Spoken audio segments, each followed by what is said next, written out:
बिस्मिल्लाहिर्रहमानिर्रहीम। अस्सलाम वालेकुम स्टूडेंट्स। आज का हमारा जो टॉपिक है वो है ब्रॉड स्पेक्ट्रम एंटीबायोटिक्स पर।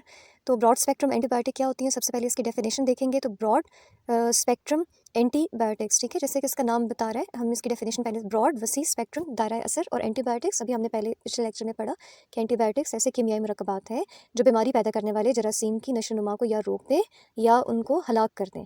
तो ब्रॉड स्पेक्ट्रम एंटीबायोटिक्स ऐसी एंटीबायोटिक्स हैं कि जिनका दायरा असर वसी है, जो कि बैक्टीरिया जो कि मुख्तलिफ़ तरह के हैं। मिसाल के तौर पे बैक्टीरिया दो तरह की इकसाम है, ग्राम पॉजिटिव और ग्राम नेगेटिव।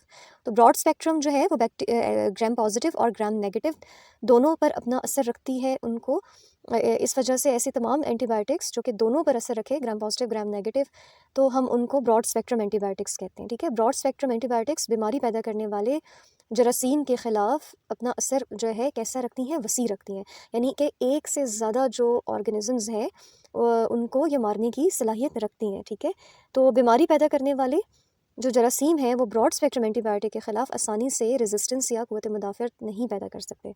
अच्छा, अब जो ब्रॉड स्पेक्ट्रम एंटीबायोटिक्स हैं उसकी कुछ एग्जांपल्स हमें दी हुई हैं। तो यहाँ पे मेरे पास जो एग्जांपल्स लिखी हैं ये 18 हैं। मैं एक बार रीड कर देती हूँ आपके लिए, फिर उसके बाद मैं आपको बताऊँगी कि आपने इसको याद किस तरह से करना है। तो सबसे पहले सिप्रोक्सिन, रोसिफिन, सेपरॉन, क्लेफेरॉन, एमॉक्सिल, फिर हमारे पास आ जाता है कैनासिन आ जाता है। ठीक है, एंड एमपीक्लॉक्स है, डेलासिन है, नेविसिन है, टेरावेट है, फॉर्टम, ऑगमेंटन, ठीक है, सेपोरेक्स, डॉक्सीसाइक्लिन, फिर हमारे पास जो है इस तरह वेलोसेफिक, कोट्रमोक्सिजोल है और रिफाबिसिन है। अच्छा, अब ये सारी एग्जांपल्स आपको याद हो जाएंगी।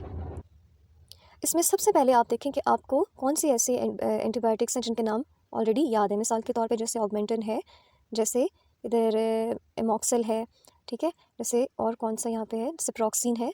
तो इसमें जो ऐसे नाम जो ऑलरेडी आपको याद है उनको हाईलाइट कर लें। ठीक है, और उसके बाद ऐसे नाम जो आपको याद नहीं है और लेकिन जो आप समझते हैं कि आपको पढ़ने में याद रखने में आसान है, ठीक है, उसको फिर याद करें। मिसाल के तौर पे अगर आपको सिप्रोक्सिन याद है तो सिप्रोक्सिन से ही मिलता जुलता नाम रोसिफिन है। ठीक है, तो इसको आप याद कर लीजिए। अगर आपको सेपरॉन याद है तो उसी से मिलता जुलता नाम क्लेफेरॉन है। तो एक अगर याद हुआ तो उसी से मिलता हुआ दूसरा नाम आसानी होगी आपको याद रखने में। एमॉक्सिल याद है जैसे, तो फिर कैनासिन है, एमपीक्लॉक्स है तो एमपीक्लॉक्स से ही मिलता जुलता नाम डेलासिन है। तो यहाँ पे आपने इस तरीके से एक नाम याद किया, फिर उसी से मिलता जुलता दूसरा नाम आपने याद किया। 18 एग्जाम्पल्स हैं, ज़रूरी नहीं कि आप सारी 18 ही यहाँ पे अगर कोई डेफिनेशन पूछे तो आप बताएं। तो उसमें आप जो है एटलीस्ट 10, 5 यहाँ से 5 इधर, 10 एटलीस्ट या 4 एटलीस्ट आपको ब्रॉड स्पेक्ट्रम एंटीबायोटिक्स के नाम जो है वो मालूम होने चाहिए।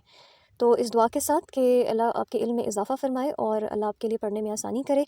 अल्लाह हाफ़िज़।